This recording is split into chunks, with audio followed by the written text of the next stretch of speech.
Hi guys, welcome to current affairs Funda. दोस्तों, आप सभी को बता दूं कि 5 दिसंबर को जो डे 1 है आईबीपीएस क्लर्क एग्जाम का हो चुका है।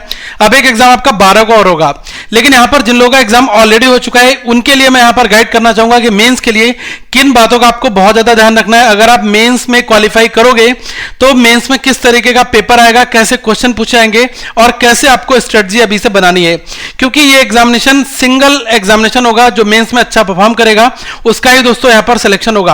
तो मैं आपको बहुत इंपॉर्टेंट स्टेट्स और कुछ इंफॉर्मेशन यहां पर बताना चाहूंगा।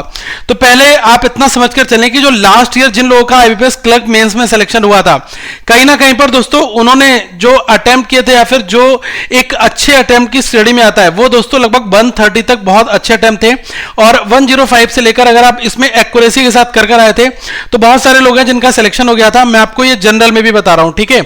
जनरल में जो बैंक अलॉट हुई थी वो लेस देन दीज मार्क्स थे, लगभग 100 के आसपास में भी नंबर थे, उनको भी बैंक अलॉट हुई है, ठीक है।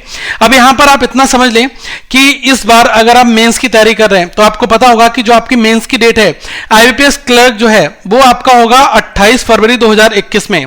तो अभी ये प्री एग्जाम निपटेगा, इसके बाद ये फरवरी के लास्ट में आपकी डेट आएगी। तो हमें लास्ट ईयर की थोड़े से स्टेट्स को समझना है कि पेपर कैसा लास्ट ईयर आया था।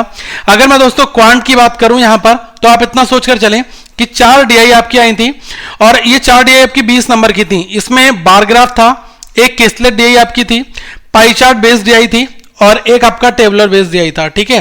तो ये आपका जो एक क्वांट में जो सबसे बड़ा सेक्शन होता है वो था। तो ज्यादा से ज्यादा आपको जो प्रैक्टिस करनी है वो दोस्तों आपको इस एरिया पे ज्यादा फोकस करना है।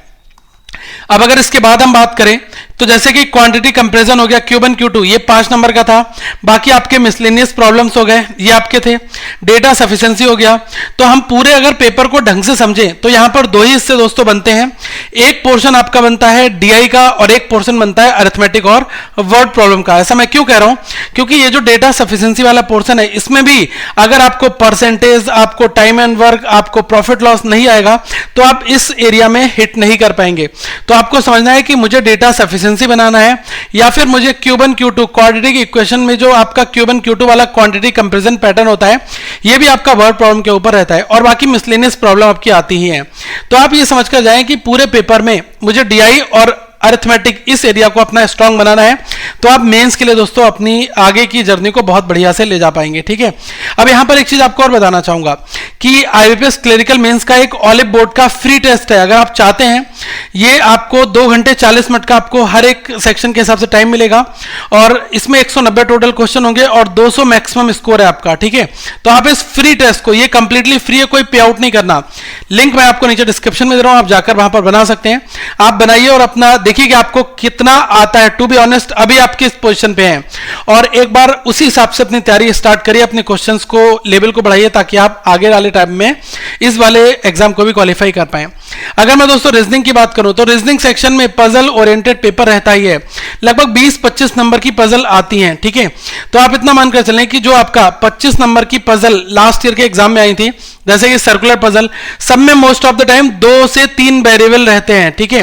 2 वेरिएबल 3 वेरिएबल ऐसी पजल आपके में एग्जाम में आती है। सर्कुलर हो गया, month based puzzle, year puzzle, linear sitting arrangement, floor, box रहता भाई है। प्रीलिम्स में भी ऐसे पजल आते हैं, लेकिन प्रीलिम्स में छोटे पजल आते हैं, और मेंस में क्या है कि कॉम्बिनेशन ज्यादा बनेंगे, पॉसिबिलिटीज बनेंगी और उनमें आपको टाइम लगेगा, ठीक है। तो आप इतना समझकर जाएं कि मैं विदाउट पजल एग्जाम को क्वालिफाई तो नहीं कर पाऊंगा, क्योंकि पजल तो एटलीस्ट आपको 5 में से 3 पजल तो पेपर में 2 से 3 पजल बनाने ही बनाने पड़ेंगे, ओके। इसके लिए आप प्रैक्टिस करके जाओ, वहां जबरदस्ती तो नहीं कि यही बनाकर आना है, लेकिन बाकी सेक्शंस का वेटेज कम हो जाता है, क्योंकि यहां पर हम इनके ऊपर थोड़ा फोकस करेंगे तो हमें एक ही ग्रुप में नंबर 5-5 नंबर करके मिलेंगे, ठीक है। बाकी इनइक्वालिटी, अल्फाबेट्स ये आपके आ जाते हैं, लॉजिकल रीजनिंग के 5-6 सवाल रहते हैं, मशीन इनपुट के 4-5 क्वेश्चन कभी कभी आते हैं, एक आपका कोडिंग रिकॉर्डिंग और जो अल्फाबेट नंबर बेस आता है क्वेश्चन वो 3 नंबर का लास्ट ईयर आया था, सेलोगिज्म का ओनली फ्यू वो वाले क्वेश्चन आपके आए थे। तो इस तरीके से आप अपनी तैयारी को अभी दोस्तों आगे बढ़ाओ, और मैं आपको बिल्कुल बता रहा हूं कि निचोड़ पेपर में क्या होता है, ठीक है। जब तक आप हाई लेवल क्वेश्चन नहीं ट्राई करोगे तब तक मुझे नहीं लग रहा है कि कुछ हाथ आने वाला है, ओके। टाइम बहुत है। हाँ, करंट अफेयर्स की अगर आप बात करोगे तो 6-7 महीनों का करंट अफेयर्स पढ़ लो। मैं आपको बता दूं कि हमने हर एक महीने का, अगस्त के हमने 500 करंट अफेयर्स का एक वीडियो बनाया है। अगर आप उस वीडियो को देख लोगे तो उसमें लगभग national, international, sports, government schemes, banking, economy, day, summit, strategy के ये हम सब कवर कर रहे हैं। सितंबर का भी 500 से ज्यादा का एक वीडियो रेडी है। अक्टूबर का भी दोस्तों 500 से ज्यादा करंट अफेयर्स का वीडियो रेडी हो चुका है और नवंबर का भी रेडी। ये 4 महीने तो हमने कवर कर लिए हैं, बाकी दिसंबर भी आएगा, जनवरी भी आएगा, फरवरी भी आएगा।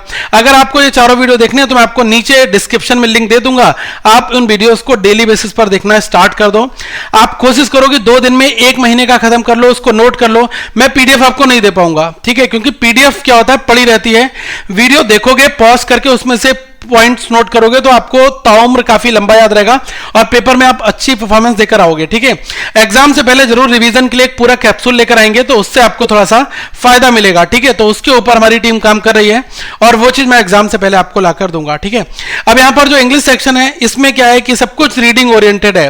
न्यूज़पेपर डेली पढ़ो, थोड़े से ग्रामर के पोर्शन पर अपनी नजर बनाओ तो आप यहां से कर पाओगे। आरसी हो गया, वर्ड रिप्लेसमेंट है, वर्ड यूजेस है, सेंटेंस कनेक्टर हो गए आपके, डबल फिलर हो गया, सेंटेंस रीअरेंजमेंट हो गया।